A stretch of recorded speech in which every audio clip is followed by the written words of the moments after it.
Assalamualaikum warahmatullahi wabarakatuh. Waalaikumsalam warahmatullahi wabarakatuh.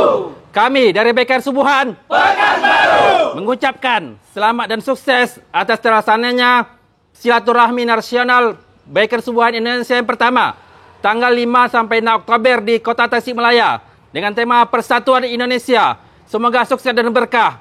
Baikan Subuhan Pekanbaru, hijrah berjamaah istiqomah. Born to right to Jannah. Dari masjid kita jaga NKRI. Takbir, Allahu Akbar. Takbir, Allahu Akbar. Takbir, Allahu Akbar. Assalamualaikum warahmatullahi wabarakatuh. Waalaikumsalam warahmatullahi wabarakatuh. Ucap salam ke ganti diri. Assalamualaikum warahmatullahi wabarakatuh. Mudah-mudahan yang jawab salam Allah mudahkan rezekinya. Allah berangkatkan haji dan umrah. Allah tunaikan segala hajat-hajatnya. Allah bebaskan hutangnya. Yang jomblo diberikan jodohnya. Kalau ini agak cepat, amin sikit. Bismillahirrahmanirrahim. Alhamdulillahirabbil alamin wassalatu wassalamu ala asyrafil anbiya'i wal mursalin wa ala alihi wa sahbihi ajma'in. أشهد أن لا إله إلا الله وحده لا شريك له وأشهد أن سيدنا ونبينا محمدا عبده ورسوله صلى الله عليه وسلم لا نبي بعد أما بعد. اللهم أخرجنا من ظلمات الوهم وأكرمنا بنور الفهم وافتح علينا بمعرفة العلم وسهل أخلاقنا بالحلم وانشر علينا من خزائن رحمتك. سبحانك لا علم لنا إلا ما علمتنا إنك أنت العليم الحكيم. رب اشرح لي صدري ويسر لي أمري واحلل عقدة من لساني يفقهوا قولي. اللهم اجعلنا ممن يستمعون القول فيتبعون أحسنه. قال الله تعالى في القرآن الكريم: أعوذ بالله من الشيطان الرجيم. بسم الله الرحمن الرحيم. قل إن كنتم تحبون الله فاتبعوني يحببكم الله ويغفر لكم ذنوبكم والله غفور رحيم. وقال تعالى في آية أخرى: وما أرسلناك إلا رحمة للعالمين. وقال النبي صلى الله عليه وسلم: من أحيا سنتي فقد أحبني ومن أحبني كان معي في الجنة. وقال عليه الصلاة والسلام: لا يؤمن أحدكم حتى يكون هواه تبعا لما جئت به. وقال عليه الصلاة والسلام: من ألف المسجد ألفه الله. Atau kama qala Nabi sallallahu alaihi wasallam. Sebetulnya mau saya lanjutkan bahasa Arab, nanti tidak ngerti pula. Tukar lagi dah. Enak. Alhamdulillah Bapak dan Ibu yang dimuliakan oleh Allah. Tiada kata yang pantas kita ucapkan melainkan syukur. Yang mana pagi ini Allah pilih kita datang ke rumahnya. Banyak orang yang niat untuk datang ke masjid dan mushola, melaksanakan sholat subuh secara berjamaah.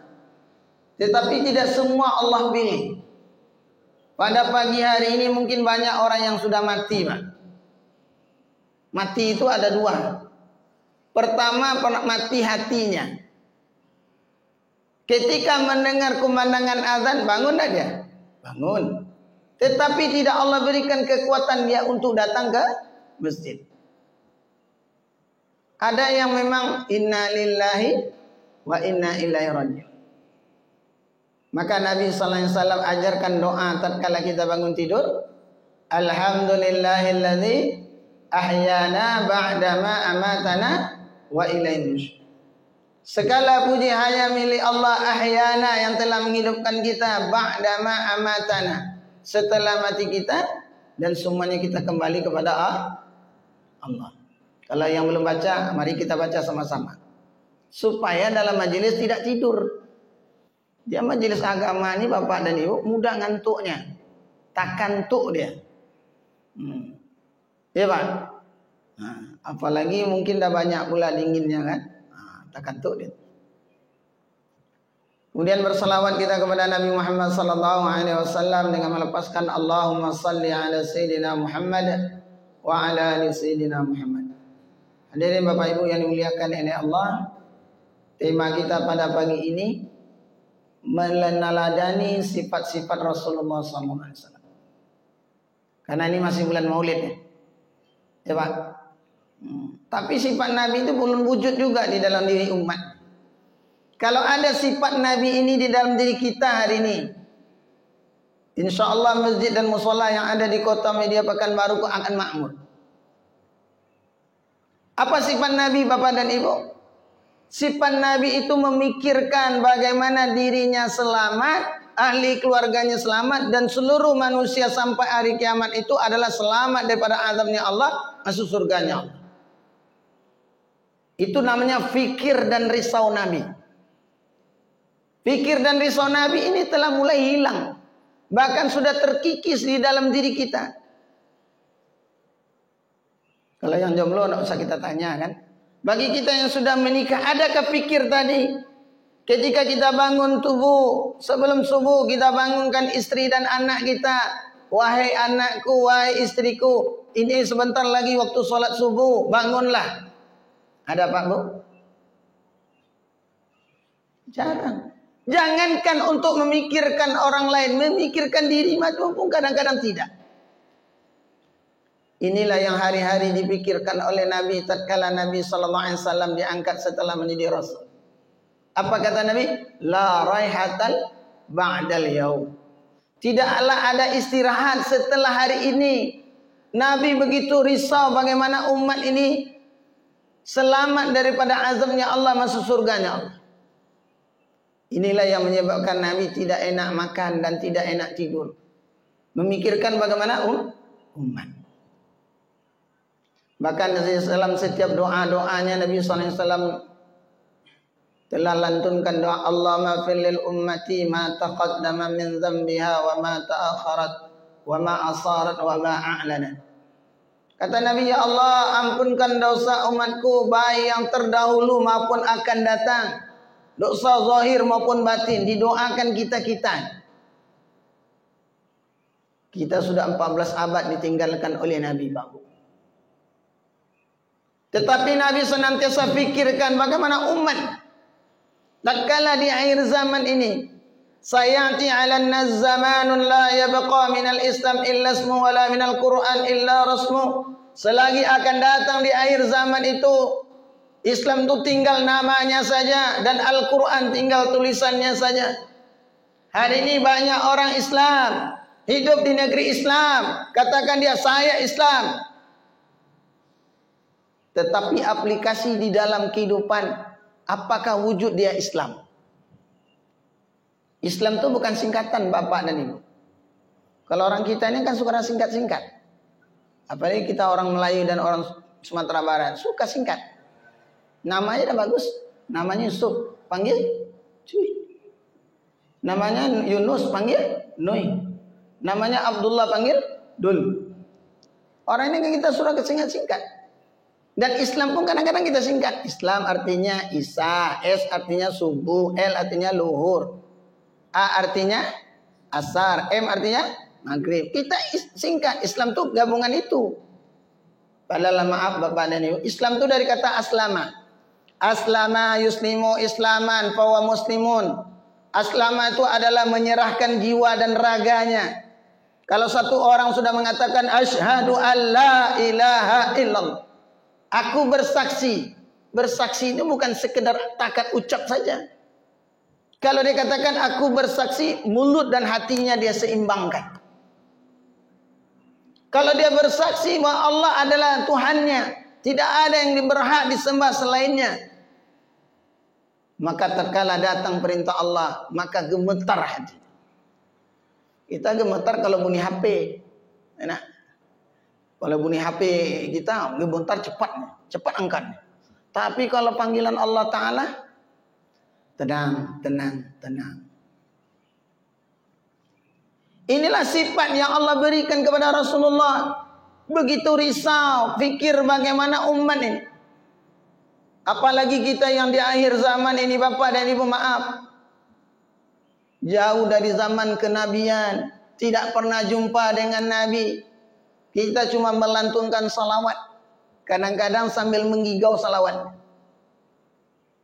Maaf, saya bukan meledek bapak dan ibu baca salawat, tapi cobalah kita baca salawat itu dari renung hati yang paling dalam. Dan kita bayangkan seakan-akan di depan kita Nabi. Pasti kita akan membaca Allahumma sholli salatan. Kita akan membaca salawat itu betul-betul dari hati, sehingga yang kita ucap itu masuk ke dalam hati kita. Kalau betul-betul kita ucapkan salawat itu dari hati Bapak dan Ibu, akan meneteskanlah air mata kita. Terbayang perjuangan Nabi, bagaimana mendakwakan Islam. Nabi dilempar dengan batu, diusir daripada kampungnya, dalam keadaan berdarah-darah. Tapi tatkala ditanya, ya Muhammad, fasal masyita, mintalah apa yang kamu minta, kata malaikat. Apa yang didoakan oleh Nabi? Allahumma firlil qaumi fa innahum la ya'lamun. Ya Allah, ampunkan dosa umatku, sesungguhnya mereka tidak tahu. Karena Nabi telah menahu. Nabi telah melihat surga dan nerakanya. Banyak umatnya masuk nerakanya. Maka Nabi senantiasa pikir. Walaupun Nabi dalam keadaan kesusahan, walaupun Nabi diledek oleh umatnya, bahkan Nabi dilempar, tapi Nabi doakan bagaimana umat didapat hidayah. Ini Pak, Bu, kalau ada pikir Nabi ini 1% di dalam diri kita, tidak enak kita tidur malam. Di orang awak gue lama lalu, enak. Isu-isu ala kaji kata, kini bentiang. Nabi itu kerisauan ini, sehingga menyebabkan, ya Rasulullah, kata Aisyah, kenapa engkau susah payah? Kenapa engkau bermujahadah? Kenapa engkau sungguh-sungguh beribadah kepada Allah? Apa kata Nabi? Ummati, ummati. Demi siapa Bapak dan Ibu? Demi umat. Kerisauan inilah mesti kita wujudkan. Sehingga kalau kerisauan ini datang kepada diri kita masing-masing, baik laki-laki maupun wanita, datang nih Bapak dan Ibu, betul-betul kita akan jadi muslim sejati, bukan muslim abal-abal atau kaleng-kaleng. Kita ngaku muslim, tapi tatkala datang perintah Allah, Allahu Akbar, Allahu Akbar, yang menggali sibuk menggali, yang karajo sibuk karajo, yang karajo, yang jalan sibuk jalan dia. Bahkan kadang-kadang, maaf, ahli agama nih tatkala datang perintah, dia tenang aja, santai laman tuh, nanti kan sholat juga. Kalau betul-betul tertanam yakin di dalam dirinya, Allahu Akbar, Allahu Akbar, Allahu Akbar, Allahu Akbar, panggilan Allah telah datang. Zahirnya muadzin mengumandangkan azan, hakikatnya Allah telah panggil saya.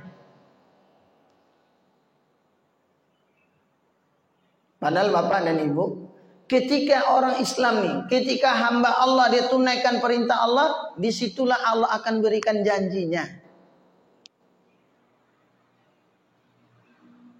Setiap perintah Allah pasti ada janjinya Allah Ta'ala. Kita tunaikan perintah Allah, Allah berikan janjinya. Kita kan maunya hidup santai, masa depan cerah, istri cantik, mertua kaya. Kalau mati, andai-andai yang tak mungkin terjadi. Tapi kalau saya terjadi Pak Bu, alhamdulillah. Ya Pak, saya 2010 itu 2008 mondok ke Aceh.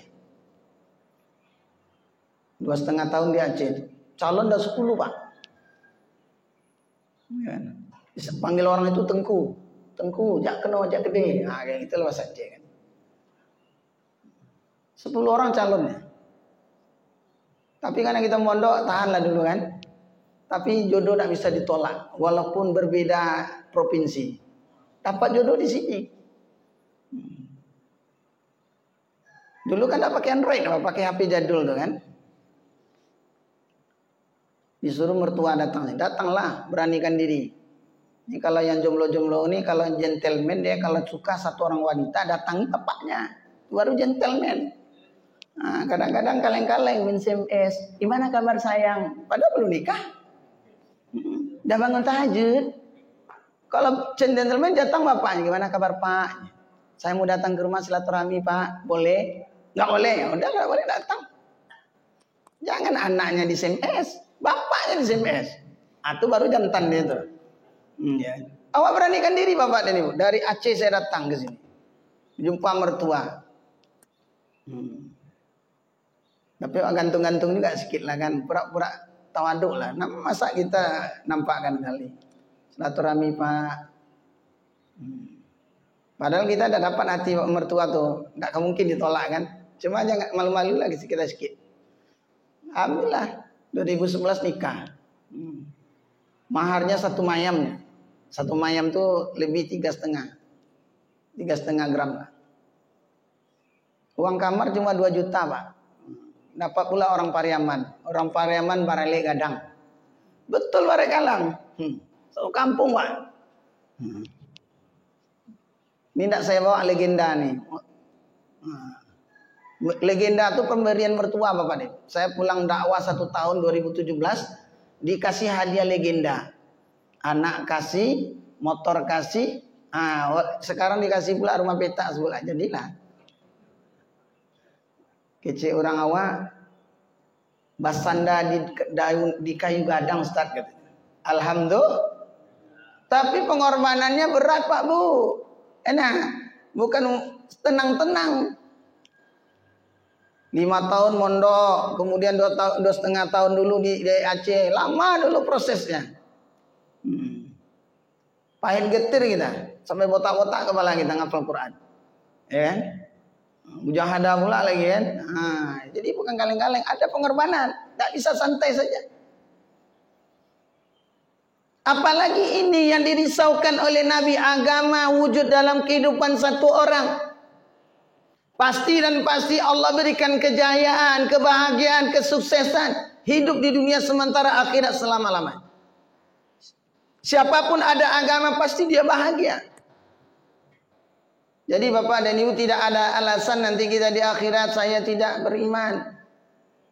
Saya tidak beriman kepada Engkau ya Allah. Tak ada alasan. Nanti akan didatangkan semua keadaan-keadaan yang kita rasakan hari ini. Ya Allah, saya tidak bisa menyembah Engkau, tidak beriman kepada Engkau, alasannya miskin. Miskin kita ini masih kaya. Kata kita aja miskin saya, tapi bajunya banyak juga. Ya, kadang-kadang miskin HP-nya Android juga. Ya. Didatangkan Nabi Isa alaihissalam. Adakah semiskin seperti Nabi Isa? Bajunya masih helai, tak punya rumah, beralaskan bumi, beratapkan langit. Ada tak orang miskin hari ini, Bapak? Tapi Nabi Isa alaihissalam tetap beriman. Karena kaya raya sibuk dengan bisnis. Kalau bisa 25 jam waktu ini untuk usaha. Sibuk. Didatangkan Nabi Sulaiman alaihissalam.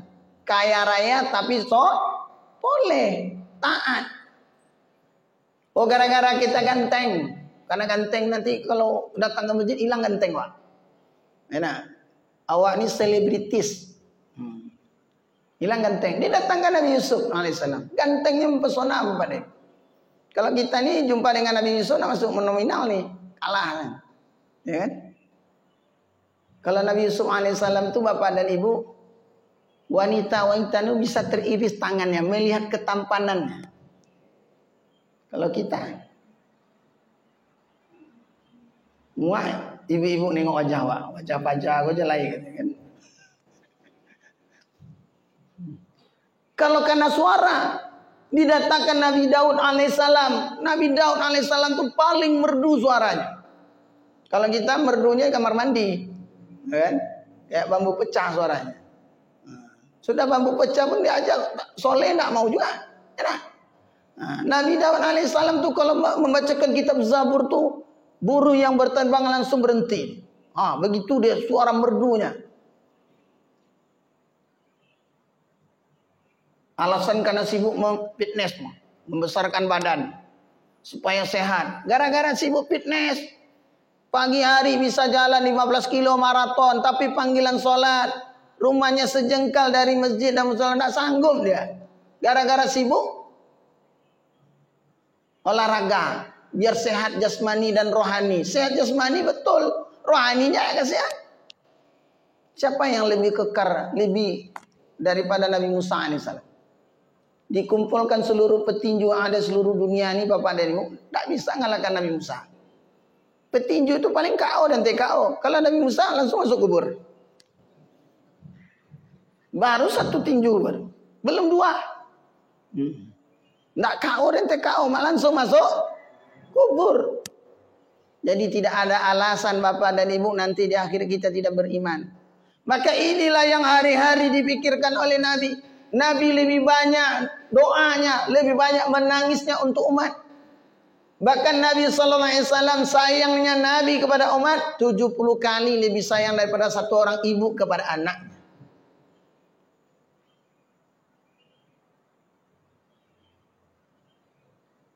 Aisyah radhiyallahu bertanya, Rasulullah, kenapa engkau susah-susah? Engkau adalah Nabi yang sudah dijamin oleh Allah. Engkau kekasih Allah. Engkau maksum, sudah jaminan surga. Tidak diciptakan dunia beserta isinya bukan karena engkau. Kalau tidak bukan karena Nabi, dunia beserta tidak akan terjadi. Sudahlah, kenapa engkau susah-susah? Apa kata Nabi Bapak dan Ibu? Aku susah-susah ini demi umatku. Kita lahir di akhir zaman, badan pendek, umur pendek. Amalan pendek kan. Untung tadi tidak banyak berdehem. Enak. Biasanya kalau Bapak dan Ibu, kalau panjang imam penyakit kita langsung kambuh. Nah, itu penyakit. Nah, itu penyakit tuh. Awak ni kalau Minang nih, kode etik tahu kan? Alum takilik lata kalam jo. Kadang-kadang itu cuma kita nih, kalau kepanjangan dia mulai penyakitnya kambuh. Pada subuh ini sanggup dianjurkan panjang sikit. Maghrib pendek, jangan terbalik. Maghrib bantainya panjang. Orang mau buka puasa ya kan, di bantainya panjang-panjang maghrib. Maghrib itu pendek, Isya panjangan sedikit. Subuh enggak apa panjang karena subuh cuma 2 rakaat dan waktunya panjang. Jangan diputar-putar balik. Kita menggerutu jemaah lewat buka puasa kan hari Kamis atau Senin. Imamnya baca pula panjang. Dan mutar-putar perutnya. Lama mana Pak Imam? Itu katanya. Inilah yang dirisaukan oleh Nabi Bapak dan Ibu. Hari-hari Nabi fikir, hari-hari Nabi risau. Bagaimana seluruh manusia ini beriman. Bahkan suatu ketika tatkala Nabi SAW saking inginnya untuk bagaimana pamannya beriman. Nabi ini pura-pura menggigau, tidur dalam keadaan menggigau. Dalam menggigau itu Nabi katakan, La ilaha illallah, La ilaha illallah, La ilaha. Kemudian dipanggil oleh paman, Muhammad, engkau menggigau. Lantas Nabi katakan, ya paman, apa yang aku ucapkan dalam keadaan menggigau? Apa dikatakan Abu Talib? Itu seperti yang kau dakwah-dakwakan sama orang tuh. Seperti yang kau ajak-ajak orang tuh. Iya paman, apa yang aku ucap? Seperti yang kau berat lidahnya untuk mengucapkan la ilaha illallah. Seandainya Abu Talib mengucapkan la ilaha illallah, maka Nabi akan menjadi saksinya pamannya sudah beriman.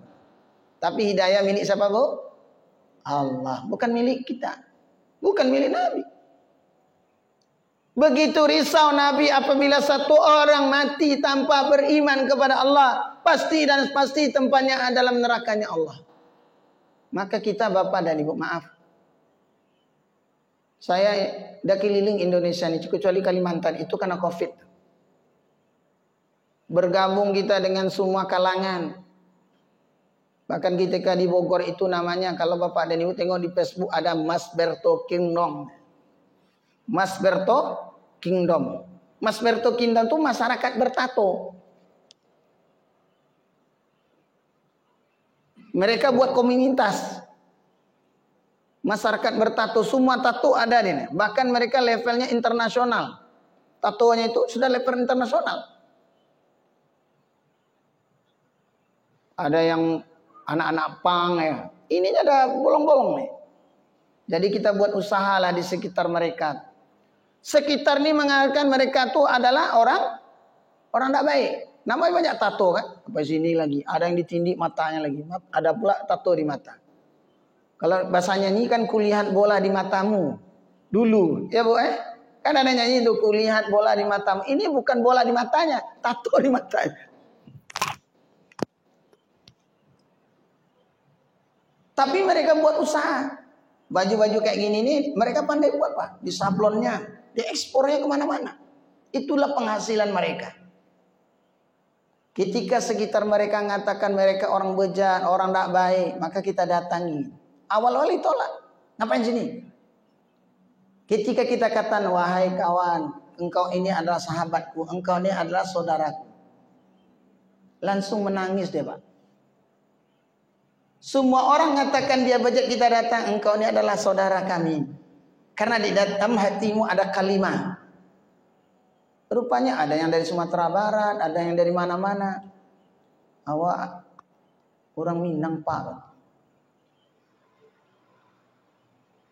Keluarga kami itu orang-orang soleh, bahkan ada keturunan Buya pula. Nah, kenapa gitu? Beginilah karena suasana Pak. Karena merantau, ketika merantau, suasana yang tak baik ikutlah dia. Tapi ketika datang dengan ramah tamah, dengan senyuman, dengan kasih sayang, mereka menangis Pak. Semua orang katakan kami ini, padahal tidak seperti itu kami. Gitu. Karena orang melihat zohir kami. Awal-awal kita diusir, tidak diterima. Tapi ketika sampaikan kita buat usaha dengan mereka. Ada yang mereka hijrah, tinggalkan kebiasaan-kebiasaan lama. Tapi kan tato tidak bisa dihilangkan. Bisa dihilangkan pakai setrika, habis itu tidak sholat ya. Lebih besar lagi sholat, meninggalkan sholat lagi daripada buang tatonya. Sehingga banyak mereka yang hijrah Bapak. Bahkan ada namanya pimpinannya namanya Dodi. Dibilang Dodi Codot, orang Palembang. Suatu ketika dia ikut hijrah dan i'tikaf di masjid. Bersihkan masjid tuh enak. Bangun malam dia doa. Suatu ketika hari kedua tuh ditelepon oleh ibunya. Di mana kau Dot? Aku lagi di masjid nih Mak. Tidak salah kau di masjid nih. Kalau kita kan terbalik Bu ya kan? Aku di mana nak? Di masjid. Alhamdulillah. Ini ibunya ketika bertanya kau nak di mana kau Dot? Di masjid. Tidak salah aku dengar kau di masjid nih. Karena lama tidak ke masjid. Ya kan? Tak salah. Tidak Mak. Aku lagi di masjid. Mak itikaf 3 hari. Gitu. Langsung ibunya sujud syukur bantaikan lembu. Pak Bu. Kalau kita mengalau ibu sibuk-sibuk lah bantai. Tanda rasa syukur ibunya kepada anaknya. Yang selama ini anaknya tidak kenal dengan Allah. Tidak kenal dengan masjid. Tanda syukur dia. Anaknya bertobat kepada Allah. Kita hari ini kadang-kadang maaf. Anak kita tidak sholat. Tenang aja. Istri kita tidak sholat. Tenang aja. Ahli keluarga kita tidak sholat. Tenang aja. Inilah dirisaukan oleh Nabi. Bagaimana setiap manusia ini beriman kepada Allah. Sehingga imannya betul kepada iman hakikat. Bukan KTP. Bu, KTP apa artinya?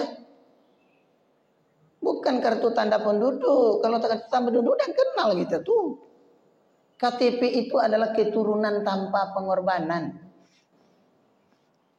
Ya tidak tagang ibu-ibu dan bapaknya. Subuh ini kalau serius sekali kita tegang nanti. Nah, Islam kita tuh banyak Islam warisan. Neneknya, kakeknya Islam, bapaknya Islam, lahir dengan orang di sekitar orang Islam, jadilah dia Islam. Beri namanya Islam. Inilah yang dirisaukan Nabi. Zayati alanna zamanun la yabqa minal Islam illa ismu. Selagi akan datang di akhir zaman itu adalah Islam tinggal namanya. Dan Al-Quran tinggal tulisan. Orang tidak paham. Wa aqimus salata wa atuz zakata warka'u ma'ar raki'in. Dirikan salat, tunaikan zakat dan rukuklah bersama orang rukuk. ayat Quran, tapi kepahaman sudah dicabut oleh Allah. Inilah hari-hari Nabi pikir. Diteruskan oleh sahabat. Bahkan suatu ketika Sayyidina Umar nih. Sayyidina Umar tuh habis sholat itu membalik badan. Kalau kita balik badan juga. Tapi kita balik badan ngapain? Enak. Kita nggak habis sholat kan imam dianjurkan. Kalau miring ke kanan, kalau nggak balik betul. Kalau balik betul tuh ada risaunya Pak. Bukan sekedar balik-balik. Kalau kita kan balik-balik. Entah manga-manganya balik-balik. Kalau Sayyidina Umar dibalik badan ditengoknya ini. Masyarakatnya itu. Siapa yang tidak sholat ke masjid. Kemudian bukan dia bully. Kalau kita ini kan mentang-mentang sok-sok baru nih. Kadang-kadang baru hijrah. Merasa pula dia. Ya kan? Balik badan. Tamang-manga balik badan. Sayyidina Umar tuh balik badan itu risau dia. Siapa di antara warga yang tidak datang sholat subuh. Kemudian datang ke rumah. Bersilaturahmi kepada ahli keluarganya. Ada satu orang sahabatnya Sulaiman. Disuruh jaga pasar. Dulu jaga pasar tuh orang soleh. Sekarang yang jaga pasar banyak orang toleh. Dulu yang jaga pasar tuh soleh. Jadi ketika Sulaiman itu tidak datang sholat subuh, maka Sayyidina Umar bertanya, datang ke rumah. Wahai ibu, kenapa Sulaiman tidak datang sholat subuh berjamaah ke masjid? Apa? Sakitkah? Atau uzurkah? Atau ada apa? Sahabatku kan begadang bapak. Awak tidak sholat subuh karena begadang. Sulaiman itu dia sholat sepanjang malam. Jadi sholat sunat sepanjang malam. Ketika mau subuh ngantuk. Sehingga tertidur. Sholat subuh di rumah. Bukan tidak sholat. Tetap sholat. Tapi tidak berjamaah. Kata Umar radhiyallahu anhu, aku inginkan bagaimana salat subuh secara berjamaah. Karena Nabi sallallahu alaihi wasallam bersabda, "Man shalla subha." Barang siapa yang salat subuh secara berjamaah, maka faka'annama seakan-akan dia salat semalam suntuk. Risau sahabat itu kalau ada sahabat-sahabatnya tidak datang ke masjid. Kalau umat Islam ini bapak dan ibu memakmurkan masjid, maka negeri kita ini aman. Berapa penduduk Pekanbaru kota Pak? Jadi datang, ini perlu nih, tim Bikir data nih. Ya kan? Jumlah masjid yang ada di Pekanbaru perlu kita data tuh. Indonesia ini jumlah laki-laki akil balik itu lebih kurang 80 juta. Jumlah masjid musola yang ada di seluruh Indonesia itu adalah 1.100.000. Kita ada sekali 4 bulan ada musyawarah Indonesia namanya. Itu gabungan seluruh masjid mushola yang ada di seluruh pelosok-pelosok tanah air. Jumlah masjid mushola itu yang tahun 2021 atau 2022 itu 1.100.000. Jumlah laki-laki akil balik 80 juta. Terbentang dari Sabang sampai Merauke. Kalau laki-laki akil balik saja memakmurkan masjid bapaknya, maka keberkahan akan timbul. Melihat orang Islam, tengok waktu maghrib. Melihat orang yang beriman, tengok waktu subuh. Maghrib itu rame. Subuh, ini untung tidak hujan nih. Kalau hujan ini banyak off juga nih kan. Saya untung bawa mantel. Mau hujan mau panas tetap kita. Nah, itu baru pejuang. Ini tim Bikir harus begitu. Jangan cemen lah. Nama Bikir subuh tak sholat subuh. Alasannya hujan, pakailah mantel. Enak.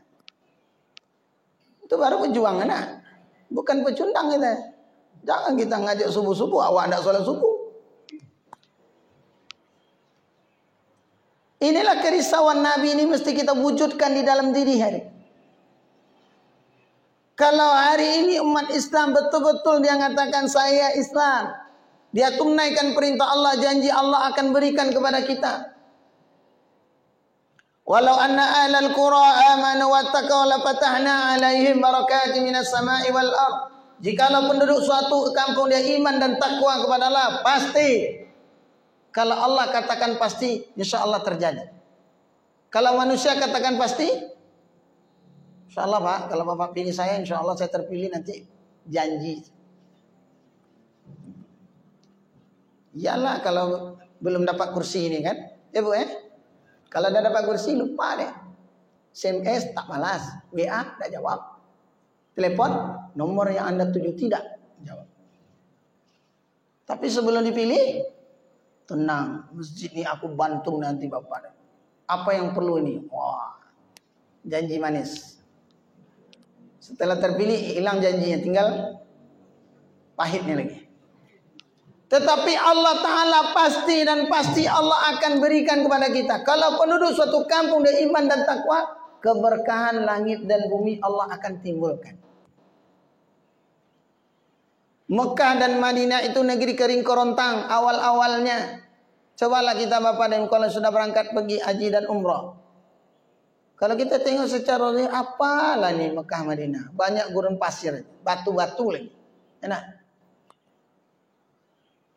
Cuaca kalau panas, panas betul. Kalau dingin, dingin. Tetapi di situ dihidupkan amal agama. Mekah dan Madinah sentral. Di Mekah ada orang yang tawaf setiap hari. Masjid Nabawi dihidupkan amal. Ada yang menghidupkan amal Masjid Nabawi.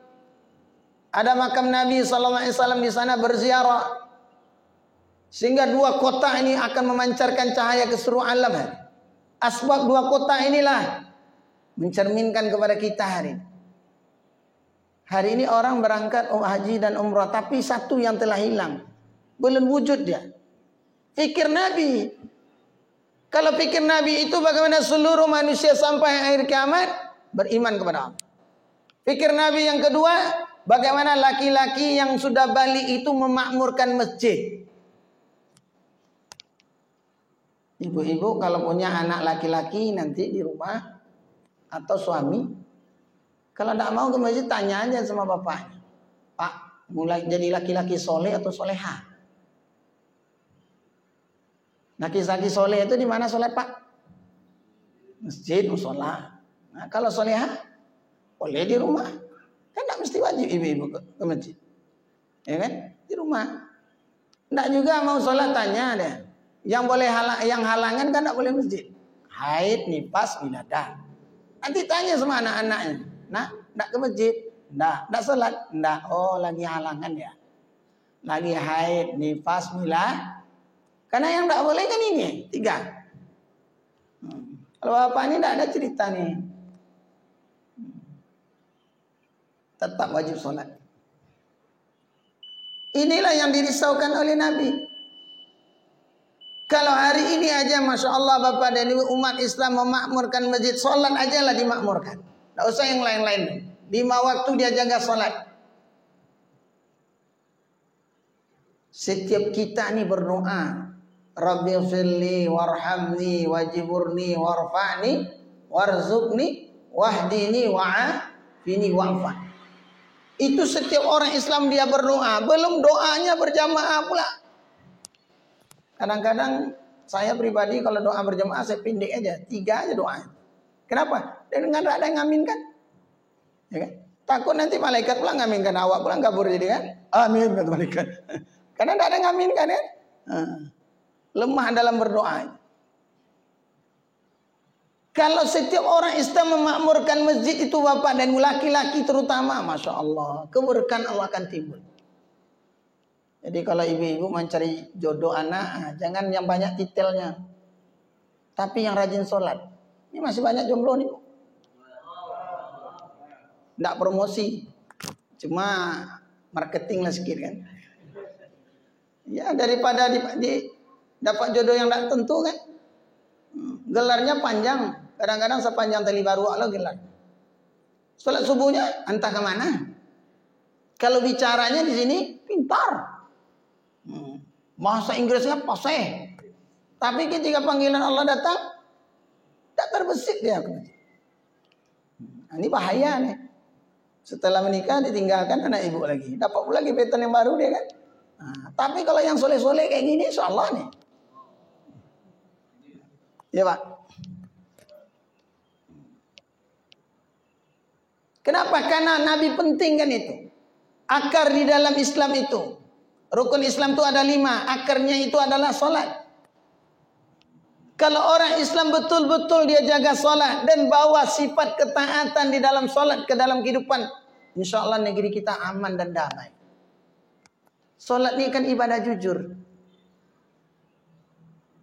Kalau tak jujur di dalam solat bisa aja. Cerminan kehidupan. Solat. Maka ketika orang masuk Islam tu Nabi ajarkan solat. Mau kusuk tak kusuk tetap solat. Kenapa? Solat itu aplikasi di dalam kehidupan. Kalau sifat solat ini dibawa dalam kehidupan kita sehari-hari, aman. Senantiasa jaga wudu, senantiasa tutup aurat, senantiasa berzikir kepada Allah, baca Al-Quran, senantiasa berdoa, tundukkan pandangan.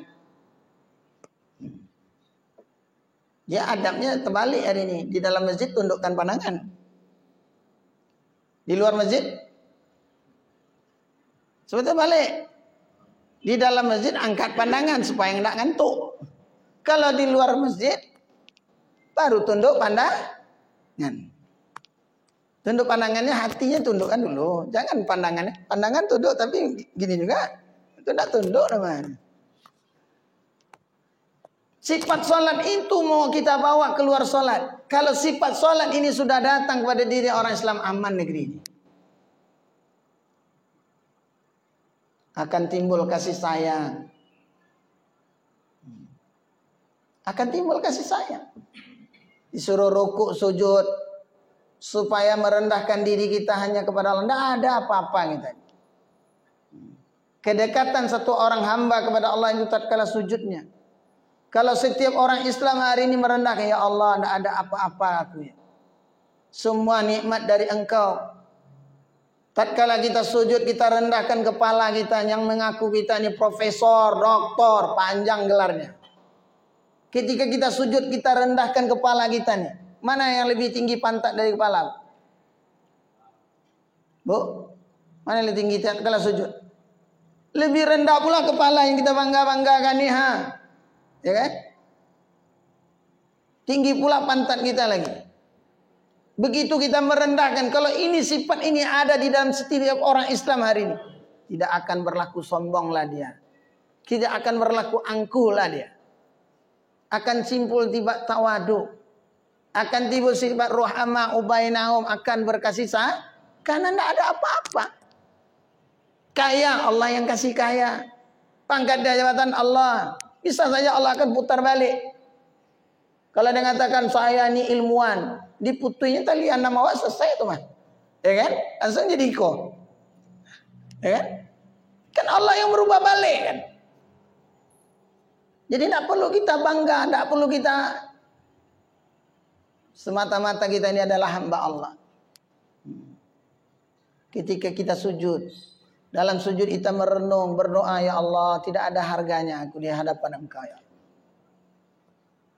Hari ini karena tidak sujud aja bu. Kenapa? Terjadi keadaan alam. Cobalah seluruh manusianya sujud. Aman negeri kita. Maka Nabi SAW sangat risau. Ummati as-salat anis. Umatku. Yang kedua Nabi risaukan solat. Bagaimana solat di akhir zaman ini? Yang ketiga Nabi risaukan adalah wanita-wanita. Ya bu, kalau kita punya anak gadis jangan suruh dia belanja beli baju. Kadang-kadang dia beli baju yang paling ketat.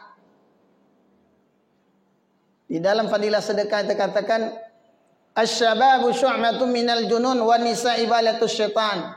Asy-syababu masa muda itu bagian daripada kegilaan dan wanita-wanita adalah jalan-jalannya syaitan. Maka kalau kita punya anak perempuan, jaga anak.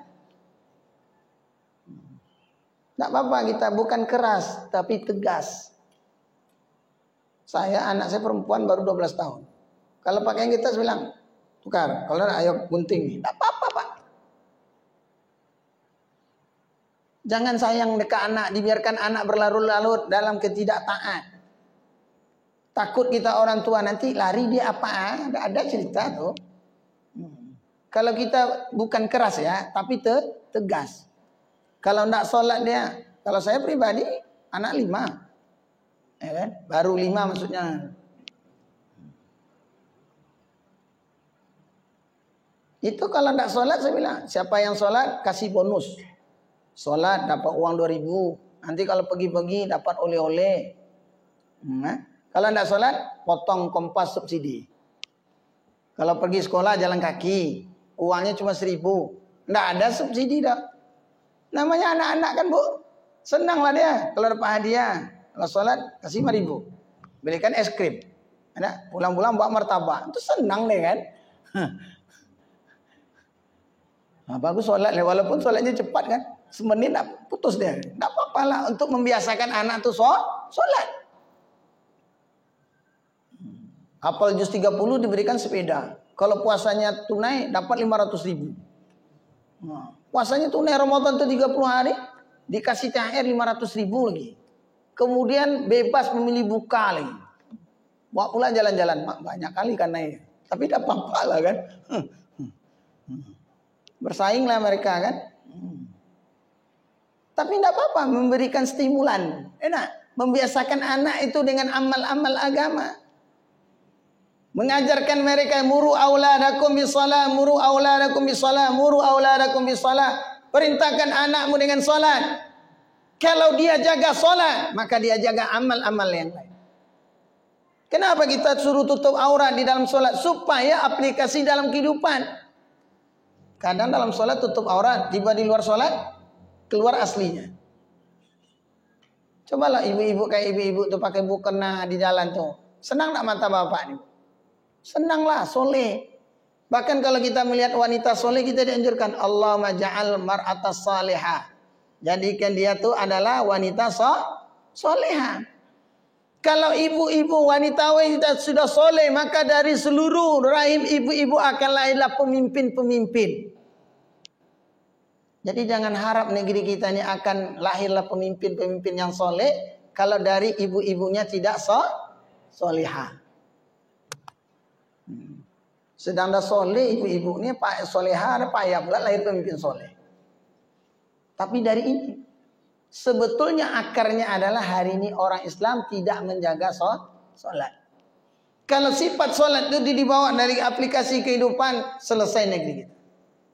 Tutup aurat, senantiasa menjaga wudu. Wudu itu adalah nur.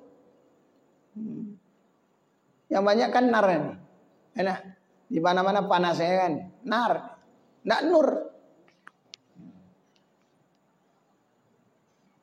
Maka inilah yang dirisaukan solat wanita-wanita. Risau hari ini Bapak dan sedih itu.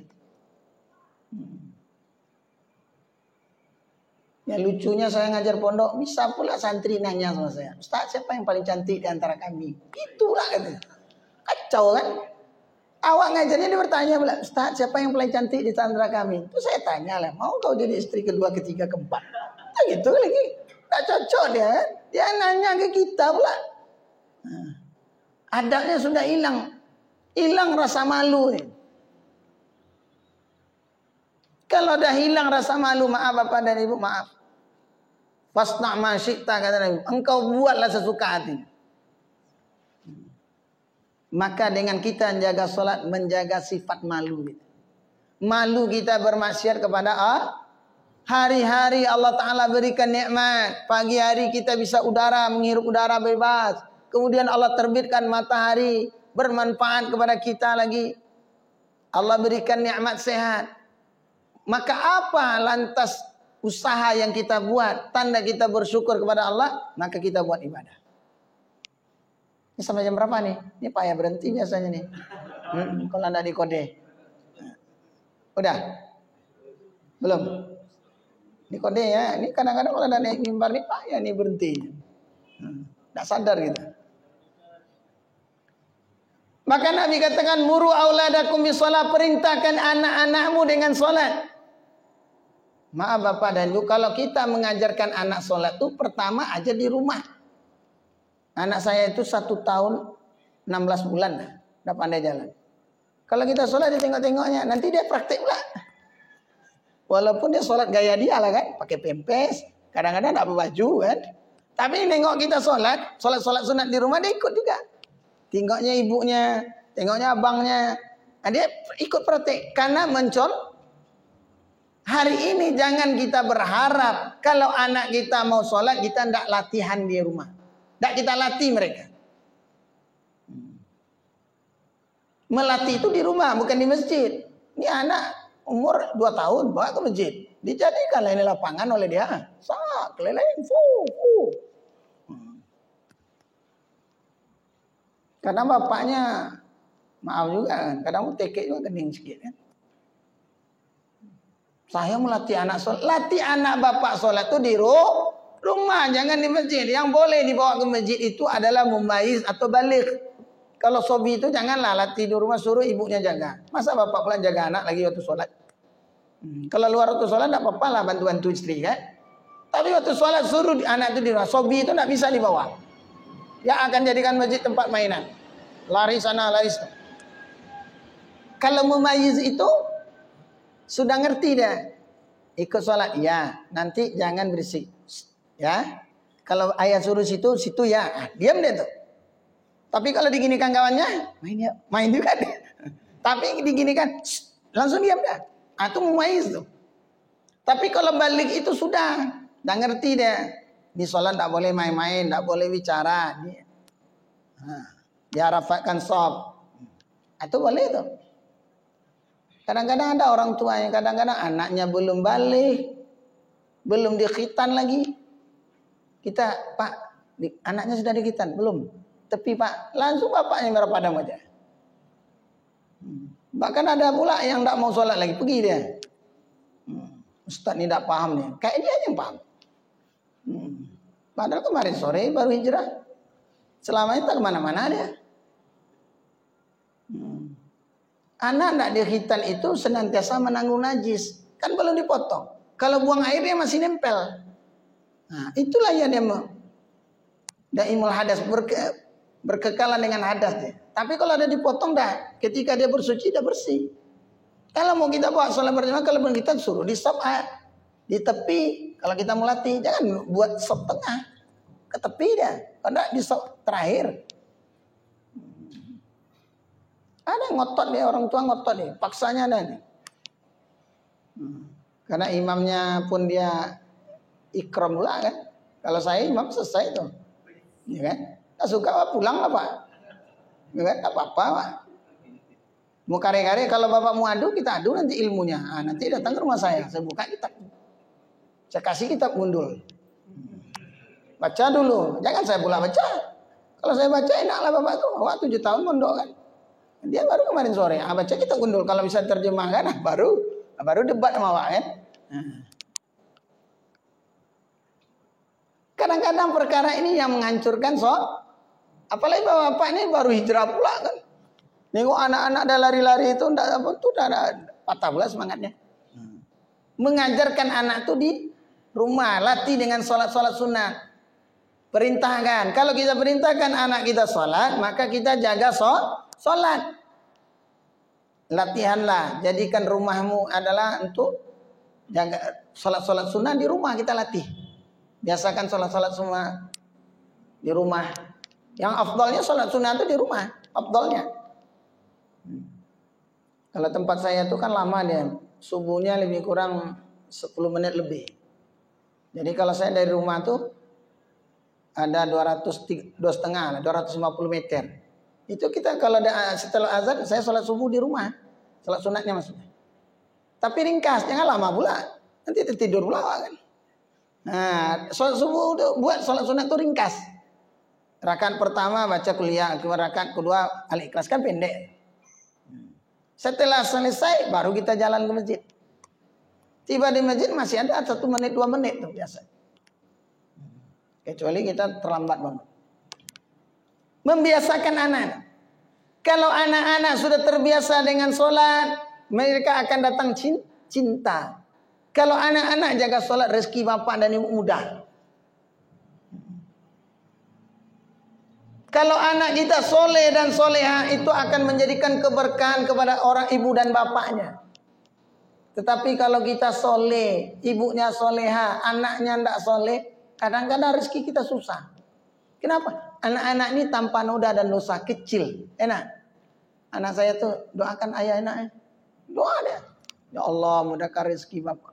Bahkan dia doakan, ya Allah beri. Kalau nampak Pajero dia doa gitu. Ya Pajero. Kamu doakan Pak Pajero. Walaupun yang sekarang ini panas dan jero baru kan. Tapi kan nama anak-anak kan, anak-anak dia spontanitas, dia doa. Sehatkan ibu dan bapak, sehatkan kakek dan nenek atuk. Dia doa. Doa anak itu kadang-kadang mustajab. Apalagi ketika kita latih solat. Ya, minta uang. Solat dulu. Solat ya. Solat. Habis solat, ya Allah, abang minta uang ya Allah. Gitu doa. Tapi kita melatih dia. Belajar meminta kepada Allah. Melatih dengan amal-amal. Maka untuk itu Bapak dan Ibu, kalau hari ini kita saling bahu-membahu. Laki-laki dan wanita saling dorong-mendorong untuk taat kepada Allah, maka negeri kita ini akan makmur. Insyaallah Bapak dan Ibu. Maka kita ini menjadi dai sebetulnya. Walaupun kita tidak dai betulan, maka kalau di Sumatera Barat itu dipanggil Buya. Buya itu artinya dua juga. Buya betul ustadz yang asli. Buya bukan ustadz yang Jadi kalau Bapak dan Ibu ini anak dipanggil Buya, jangan tersinggung pula. Buya, amin. Aminkan aja lah dulu. Ya kan? Mudah-mudahan betul-betul jadi Buya kan? Enggak, kita jadi Buya, anak jadi Buya. Kadang-kadang orang kita mudah tersinggung. Biarlah orang Cimahi, kita aminkan aja lah Cimahi.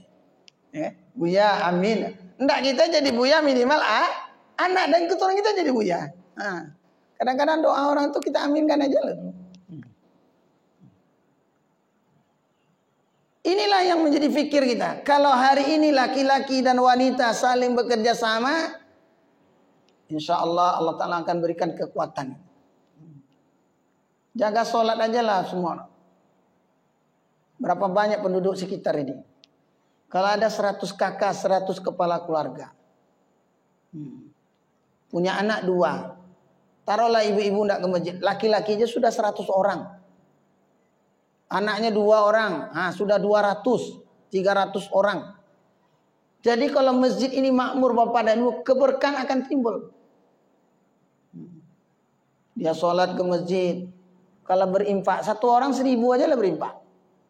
300.000 orang 1 sholat. Kalau 5 waktu sholat 1.500.000. Kalau 1 bulan naik enggak ekonomi Islam?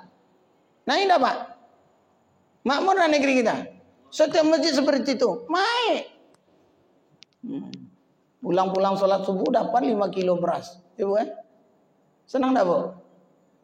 Dia kasih sembako lagi. Lantas datang yang enggak sholat. Apa pula tuh masjid itu kata. Ya kan? Ada pula habis sholat dapat itu. Yang tidak sholat itu komplain itu biasa. Inilah kekuatan umat Islam itu dengan sholat. Dan kekuatan umat Islam itu selama dia memakmurkan masjid.